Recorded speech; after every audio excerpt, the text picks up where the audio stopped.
Hello, Sir Erwin and BSC 2-2. I am June Merly Caloza together with my reporter partner Madeline Joy Kalimlim that will report about Canadian police system.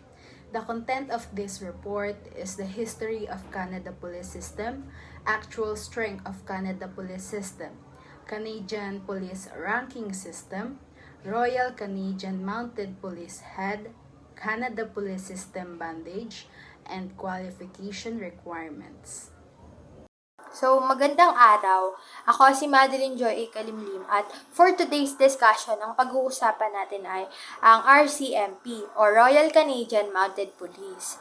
So, ano nga ba muna merong type of government ang Canada? So, 'di ba ang Philippines meron tayong republic? Ano naman sa Canada? Sa Canada, meron tayong Federal Parliamentary Democracy and Constitutional Monarchy. Ang Constitutional Monarchy, ibig sabihin, merong kings, queens, at merong mga pasahan, di ba? Ng power through the monarchy. Ganon. Tapos, yung federal government, yung Canada is a federation, which means powers are shared between federal and provincial governments.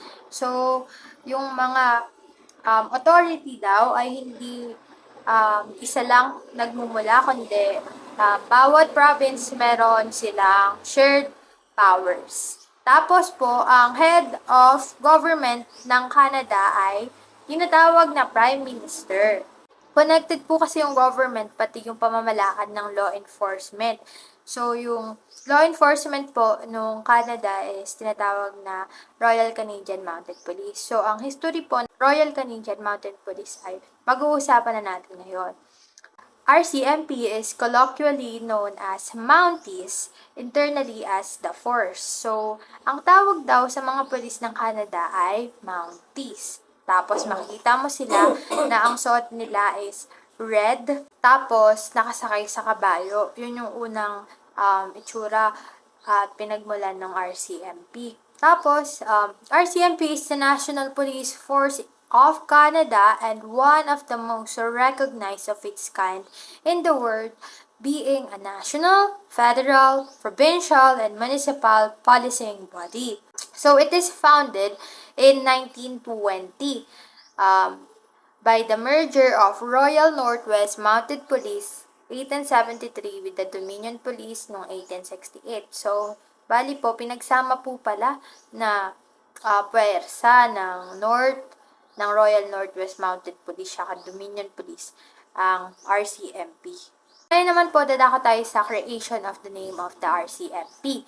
Yung RCMP transition, unang-unang name ng RCMP is Northwest Mounted Police. Noong May 23, 1873, kilala sila bilang NWMP. Tapos po, hindi yun yung nagstay na pangalan, may sumunod na pangalan. At ang sumunod na pangalan, yung Royal North Mounted Police ay nanggaling kay King Edward VII noong 1904. So, ayun. Kaya po may royal is dahil po yan kay King Edward VII po. Tapos po, hindi po nagstay ng pansamantala lang po yung naging pangalan na yun kasi po, may pangatlong name na po, which is yung Royal Canadian Mounted Police, yung RCMP po. So, it is used up to the modern day, kaya nga po siya natin tinatawag, at ang gumawa po nun is, it is created by Prime Minister Robert Borden on his legislation. Ulit po kay Prime Minister Robert Borden po noong 1920.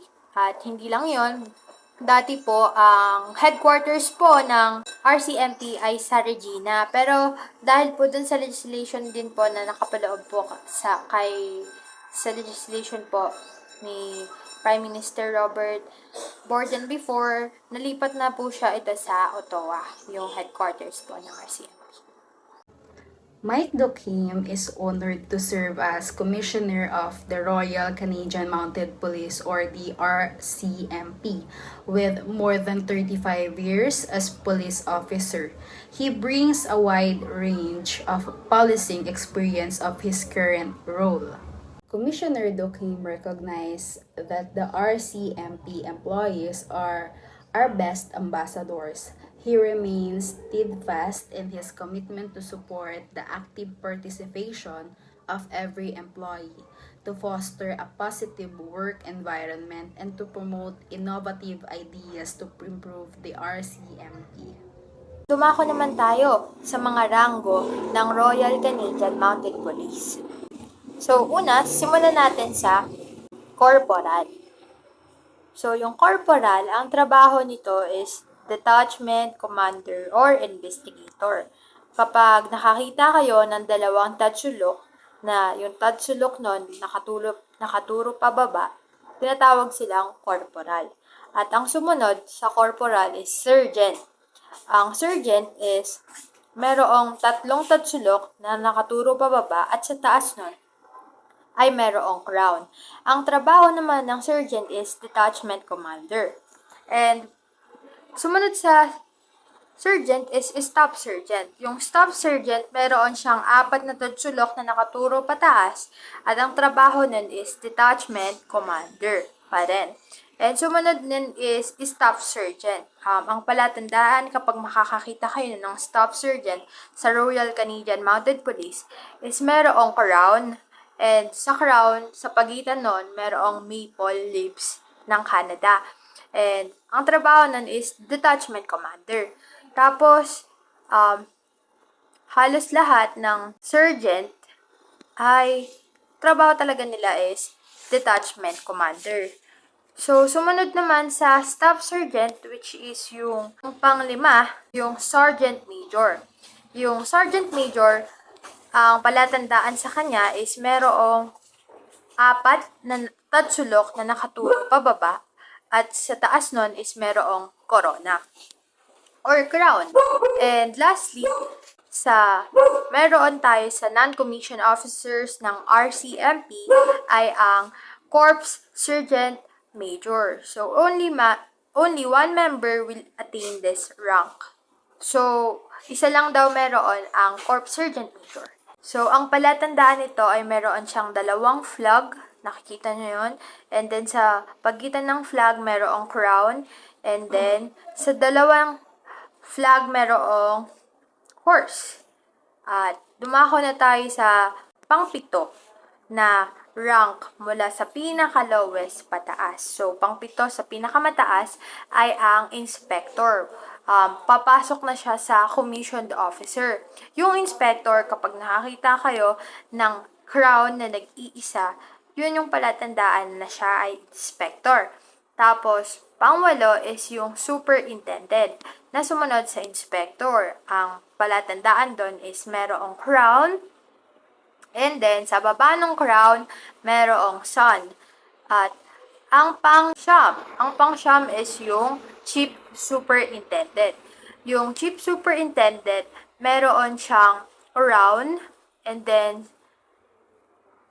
dumako na tayo sa chief superintendent. Yung chief superintendent, ang palatandaan sa kanya is meron siyang isang crown, tapos sa ilalim ng isang crown, merong 2 sun. At sumunod na pinakamataas sa chief superintendent ay ang assistant commissioner. Sa listahan, so pang-10 ang assistant commissioner. Ang trabaho ng assistant commissioner is head each of the division of the RCMP, effectively commanding force members in each province. So, yung assistant commissioner, siya yung pinaka-head at siya yung nagko-command sa mga force members ng bawat province na meron ang RCMP. Tapos, ang palatandaan sa kanya is meron siyang crown na nag-iisa at sa baba ng crown, merong 3 sun na nakapwesto ng patriangle at pag nakakita kayo nun, yun na yung assistant commissioner sa Royal Canadian Mounted Police. At ang pang-11, which is the deputy commissioner, So, merong 3 deputy commissioner ang RCMP. Ang palatandaan sa kanila is merong isang crown at sa ilalim ng crown merong naka-pa-X na sword. Ganun po yung palatandaan sa Deputy Commissioner. At panghuli, ang pang-12 is ang Commissioner. Ang Commissioner, there is only one Commissioner in RCMP. Ibig sabihin, nag-iisa lang yon. At siya yung pinaka-head. Tapos po, ang palatandaan ng Commissioner, kapag nakakita kayo is may crown. Sa ilalim ng crown, merong sun. At sa ilalim ng sun, merong sword. Ayun. Ayun lang ang lahat na ranggo ng pulis ng Canada na nagsimula sa corporal at natapos sa commissioner. Bari 12 sila all in all na napag-usapan natin. At sana ay may natandaan kayo sa bawat itsura ng rango na meron sila. The actual strength of Canadian police system: 1 commissioner, 5 deputy commissioner, 28 assistant commissioner, 57 chief superintendents, 187 superintendents, 322 inspectors, 1 corps sergeant major, 8 sergeant major, 9 staff sergeant major, 838 staff sergeant, 2,018 sergeants, 3,599 corporals, 11,913 constables, 112 special constables, 7,695 public service employees, 3,403 civilian members with a total of 30,196 actual strength. So, ayun na nga, hindi ba kayo nagtataka kung bakit or ano nga ba yung mga symbol na yun at ano ang ibig sabihin ng symbol na nandoon sa loob ng badge ng Royal Canadian Mounted Police? Hindi ba kayo napapatanong na ano kaya? Ba't kaya may crown dito? Ba't kaya may maple leaves dito? So, ngayon pag-uusapan natin ang meaning ng bawat symbol ng badge na nandoon sa part ng RCMP, part ng badge ng RCMP. So, una is the Royal Crown and Canada Maple Leaves. So, ano nga ba yung ibig sabihin ng crown doon sa taas? Pasensya na sa ingay, no? Hindi natin talaga makakontrol. Ang ibig sabihin ng crown, symbolism. It represents service to Canada of this police force created to uphold the crown's peace. So, ibig sabihin, yung Royal Crown, it represents the service to Canada of this police force created to uphold the Crown's peace. Tapos, the Crown, it means the sovereign source of governmental authority. Ibig sabihin, saan man sulok ng Canada, nandiyan ang RCMP para mag-enforce ng law at mag-serve. Yun yung ibig sabihin ng maple leaves. Kasi di ba pag nakita natin yung Canada, yung symbol as Canada, makikita natin yung leaves ng maple, di ba? Saka doon sa flag nila nandun yun. So, pati sa police force nila, hindi yun mawawala. Nag-iba lang ng kulay green lang. Tapos yung crown, nandoon. Since napag-usapan natin sa type of government ng Canada, meron silang monarchy. Sabihin, may mga prince, and princess and queen, kings and queen. So, ayun, kaya may crown. Okay? Gets na. Sunod is yung bison. So, ano nga ba yung bison? Yung bison, kung ikukumpara nun sa Pilipinas, meron tayong kalabaw. Meron tayong kalabaw. Meron silang bison. Yun yung tawag sa kanila. So, ang symbol nun, the bison represents to the fields, flat land where the police force began, with early members of the force relying on the animals for food, fuel, and clothing. So, yung bison, parang nagsisimbolo yun kung saan nagmula yung Mounties. Kasi, alam nyo ba na yung, alam nyo na to na karamihan sa pag narinig yung Mounties, makikita nila yung nakasuot na red tapos nakasakay sa kabayo. Ganun kasi yung kadalasang perception sa pulis sa Canada. Pero ngayon iba na kasi sumasabay na rin sila sa modernization and pag-evolve ng pamamaraan kung paano mag-enforce na law. Hindi na sila nakasakay ngayon sa kabayo. Pero before, 'di ba? Kaya yung bison, it symbolizes yung kung saan nagsimula yung police forces nila. Tapos, 'di ba sa gilid ng bison, merong makikitang color royal blue. Yung royal blue has long been linked in police services. So, parang nakalink kasi kapag sinabing color blue, royal blue, nakalink yun na, ay, police, parang ganon. So, yun din yung connection ng color blue, kung ba't may color blue sa labas ng bison, okay? Tapos, nakikita nyo sa baba, nakasulat din yung Royal Canadian Mounted Police, yung pinaka-name ng kanilang forces, and meron kayong mababasa, no, na Maintenance Ledroit. Okay. Yun kasi po yung motto ng Royal Canadian Mounted Police. The use of the motto by the Northwest Mounted Police was first advocated in 1873 and adopted 2 years later. The expression, "they always get their man," associated with the force since 1877. So, ibig sabihin ng maintenance ledroit is uphold the right. So, yun lang naman yung translation nun. Parang yun yung motto ng mga RCMP. So, tatandaan natin na yung nakasulat na yun is lahat may meaning and lahat merong pinagkunan kung bakit ganun yung itsura ng badge ng RCMP. So, yun lang naman, and hopefully, kakawa kayo ng mga ideas and nakuha nyo yung kaalaman about sa badge ng RCMP. The qualification requirements to join Canada Police System: be a Canadian citizen or have a permanent resident status. Be at least 19 of age at the time of engagement. Be proficient in English and or French. Possesses a valid unrestricted driver's license. Possesses a Canadian secondary school, high school diploma or equivalent. Meet the health and psychological standards. Meet the vision standards. Meet the hearing standards. Meet the necessary level of physical abilities. Be prepared to carry a firearm and to use it or any other necessary physical force. Be willing to spend 26 weeks at the RCMP or Royal Canadian Mounted Police Academy Depot in Regina, Saskatchewan. Be willing to relocate anywhere within the Canada. Be willing to work shift work including weekends and holidays. Be aware of expectation with regards to tattoos and piercings.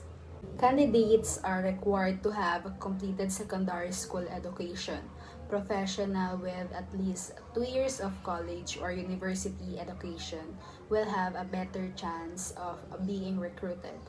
Some degrees that will be an asset to aspirants are in law enforcement, police science, social science, and criminology. Like with most police forces in the country, applicants wishing to enter the Royal Canadian Mounted Police or the RCMP must have a clean criminal record or at least one with no major offenses. For example, here is the homicide, manslaughter, sexual assault, participation with organized crime, or drug trafficking, arson, or robbery. Minor offenses can be overlooked and considered not relevant. Once accepted, all applicants must go through special training. They are assigned to a troop of 32 cadets and sent to a Royal Canadian Mounted Police Academy in Depot located in the city of Regina in Saskatchewan. Training at Depot is 26 weeks long and cover all the necessary skills and knowledge in RCMP as the RCMP officers will require. During this period, cadets or cadets are also required to participate in evening and weekend training activities, including with a permanent resident status, must have resided in Canada for at least 10 consecutive years. And that's all for today's report. Thank you for listening, and we hope that you guys gain knowledge from Canada Police System.